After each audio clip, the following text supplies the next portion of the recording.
విశ్వసనీయ వార్తలకై స్టార్ జే మనం న్యూస్. అందరికీ నమస్కారం. స్టార్ జే మనం న్యూస్ కు స్వాగతం. స్టార్ జే మనం న్యూస్ ని లైక్ చేయండి, షేర్ చేయండి, సూచనలు సలహాల కోసం కామెంట్ చేయండి. దయచేసి సబ్స్క్రైబ్ చేయండి, ఇతరులను కూడా చేయమని చెప్పండి. ఇది మరింత మంచి వార్తల సమాచారాన్ని అందించడానికి మాకు సహాయపడుతుంది. నమస్తే, స్టార్ జే మనం న్యూస్కు స్వాగతం. నేటి కంప్యూటర్ యుగంలో 5G స్పీడ్తో పరిగెడుతున్న ప్రపంచంలో మనం స్మార్ట్ ఫోన్లకి బానిసలవుతున్నాం. మరీ ముఖ్యంగా నేటి తరం పిల్లలు 6 నెలల వయసు నుంచే మొబైల్ ఫోన్ చూస్తే తప్ప అన్నం తినని పరిస్థితి. మమ్మీ డాడీ ఫోన్ కావాలి అని మారం చేసే పిల్లల మధ్య ఓ చిన్నారి మాత్రం అందుకు భిన్నంగా అందరినీ ఆశ్చర్యపరుస్తోంది. కేవలం 3.5 ఏళ్ల వయసులోనే ధారాళంగా వేద శ్లోకాలు, భగవద్గీత పారాయణం చేస్తూ షబాస్ అనిపించుకుంటోంది. ఆ చిన్నారి పేరే గోప్త్రి. మరి ఈ బుజ్జి పాపకి ఇవన్నీ ఎలా సాధ్యమయ్యాయి? ఆ తల్లిదండ్రుల పెంపకంలోని రహస్యం ఏంటి? మన స్పెషల్ స్టోరీలో చూద్దాం.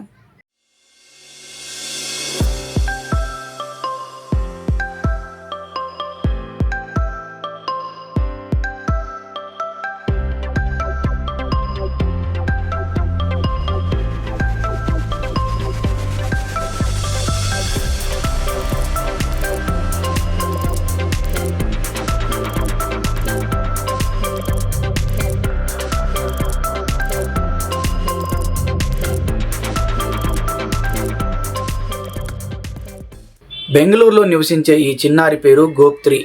వయసు కేవలం 3.5 ఏళ్ళు మాత్రమే. కానీ ఈమె నోటి నుండి వెలువడే శ్లోకాలు వింటే ఎవరైనా ముక్కున వేలేసుకోవాల్సిందే. వినాయక ప్రార్థన నుండి అన్నపూర్ణాష్టకం వరకు, ఆదిత్య హృదయం నుండి భగవద్గీత వరకు ఏ శ్లోకమైనా సరే గోప్త్రి గొంతులో స్వచ్ఛంగా వినిపిస్తుంది. ఆ శ్లోకాలు ఇప్పుడు కొన్ని విందాం. హాయ్, హలో, అందరికీ నమస్తే.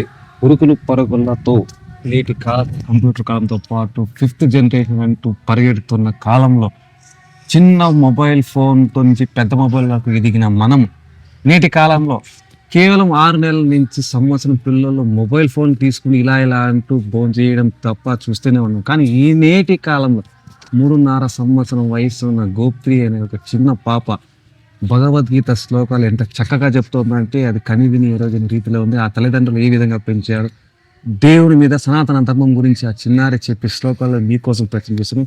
హాయ్ గోప్త్రి. నమస్కార. అయితే చెప్పు, శ్లోకాలు చెప్పు. అక్కడ నోటికి వెళ్ళి అగజానన పద్మార్తం గజానన మహర్నిశం అనేకదంతం భక్తాన ఏకదంత ఉపాస్మయే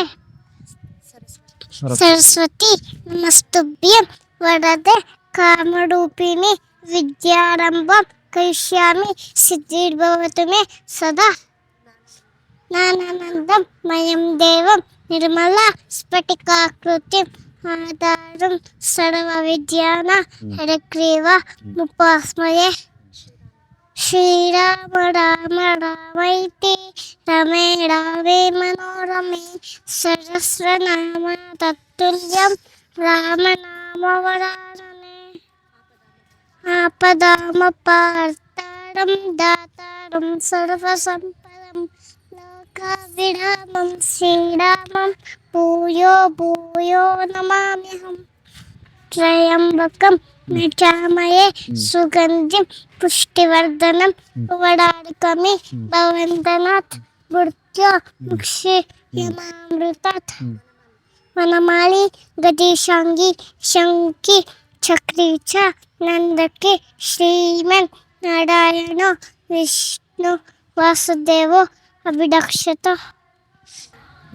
భాస్కరాయ విద్మహే మహద్యుతికరాయ ధీమహి తన్నో ఆదిత్య ప్రచోదయాత్.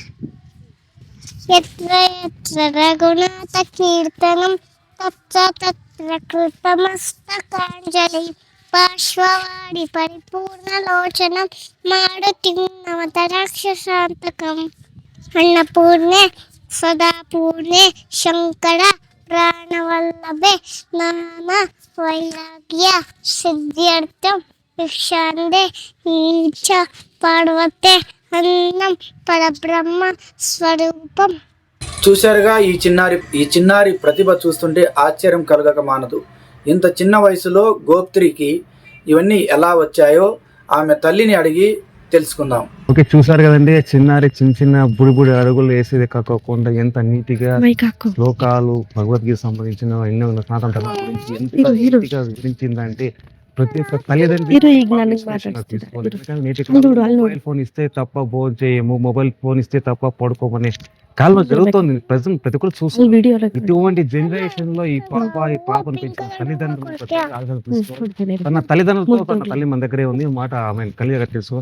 చెప్పండి, ఈ పాపకి చిన్న వయసుకి ఈ వయసుకి ఇన్ని శ్లోకాలు ఇలా మీకు ఎలా అనిపించింది? ఎందుకు నేర్పించాలనిపించింది? మన ధర్మాన్ని మనమే కాపాడుకోవాలి.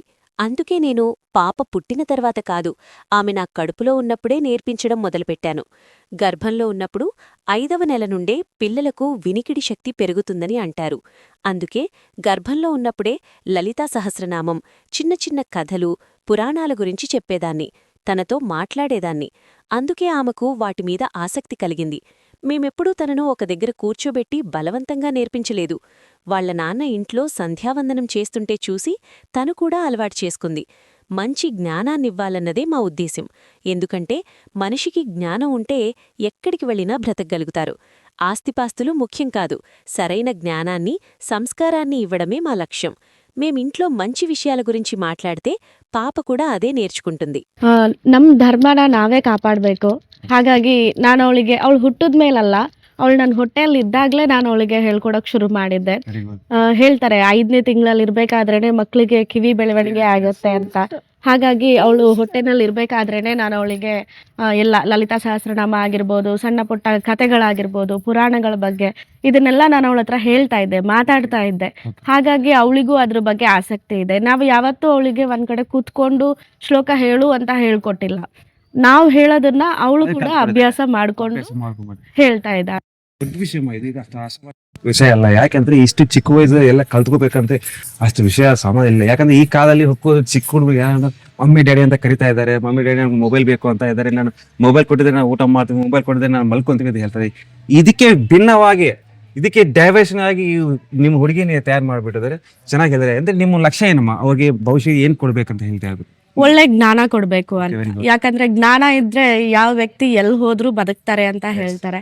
ಹಾಗಾಗಿ ಒಳ್ಳೆ ಜ್ಞಾನ ಕೊಡ್ಬೇಕು. ಆಸ್ತಿ ಐಶ್ವರ್ಯ ಇದೆಲ್ಲ ಏನು ತಂದು ಕೊಡೋದಿಲ್ಲ ಅನ್ನೋದು ನಮ್ಮ ನಂಬಿಕೆ. ಹಾಗಾಗಿ ನಾನಾಗಿರ್ಬೋದು, ನಮ್ಮ ಯಜಮಾನ್ರಾಗಿರ್ಬೋದು, ಒಂದೇ ನಿಲುವಿನಲ್ಲಿ ಅವಳನ್ನ ಕರ್ಕೊಂಡು ಹೋಗ್ತಾ ಇದ್ದೀನಿ. ಅವಳಿಗೆ ನಾವು ರಾಮಾಯಣ, ಮಹಾಭಾರತ, ಭಗವದ್ಗೀತೆ ಇಂಥದನ್ನೇ ತಲೆಗೆ ತುಂಬಿಸ್ತೀವಿ. ಯಾವುದೇ ವ್ಯಕ್ತಿ ಆಗ್ಲಿ ಏನ್ ನೋಡ್ತಾರೋ ಅದ್ರ ಬಗ್ಗೆ ಯೋಚನೆ ಮಾಡ್ತಾರೆ, ಏನ್ ಯೋಚನೆ ಮಾಡ್ತಾರೋ ಅದನ್ನ ಮಾಡ್ತಾರೆ. ಹಾಗಾಗಿ ನಾವು ಒಳ್ಳೇದನ್ನೇ ತೋರಿಸ್ತೀವಿ, ಒಳ್ಳೇದನ್ನೇ ನೋಡೋ ರೀತಿನಲ್ಲಿ, ಒಳ್ಳೇದನ್ನೇ ಆಲೋಚನೆ ಮಾಡೋ ರೀತಿನಲ್ಲಿ ಮಾಡ್ತೀವಿ. ನಮ್ಮ ಮನೆಯಲ್ಲಿ ಅವ್ರ ತಂದೆ ಸಂಧ್ಯಾ ವಂದನೆ ಕೂತ್ರೆ ಅದನ್ನ ನೋಡಿ ಅವಳು ಕೂರ್ತಾಳೆ. ನಾವು ಮೊಬೈಲ್ ಹಿಡಿದ್ರೆ ಅವಳು ಮೊಬೈಲ್ ಹಿಡಿತಾಳೆ. ಹಾಗಾಗಿ ನಾವು ಒಳ್ಳೇದನ್ನೇ ಅವಳ ಎದುರುಗಡೆ ಮಾಡಿದಾಗ ಅವಳಿಗೂ ಕೂಡ ಅದೇ ಅಭ್ಯಾಸ ಆಗತ್ತೆ ಅಂತ. ಹೌದು, ಎಲ್ಲ ನಮ್ ಕೈ.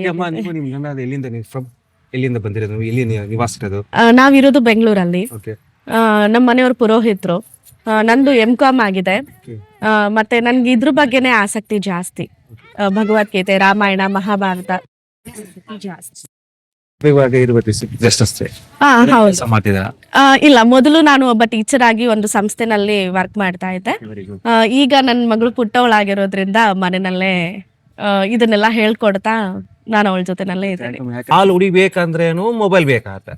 ಅದಕ್ಕೆ ನಿಮ್ಮ ಹುಡುಗಿ ಡಿಫ್ರೆಂಟ್ ಆಗಿದ್ದಾರೆ. ಅದಕ್ಕೆ ನಮ್ಮ స్టార్ జేమనంద ನಿಮ್ಗೆ ಥ್ಯಾಂಕ್ యూ కొడతా ఇదమ్మా, ఒళ్ళే కలిసిದ್ದಾರೆ.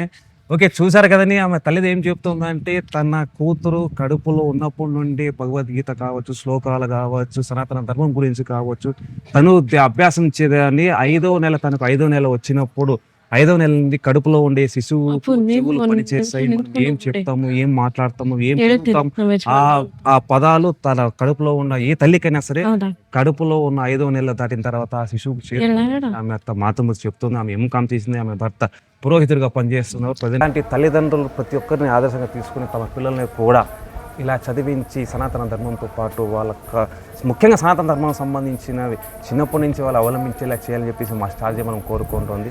Thank you.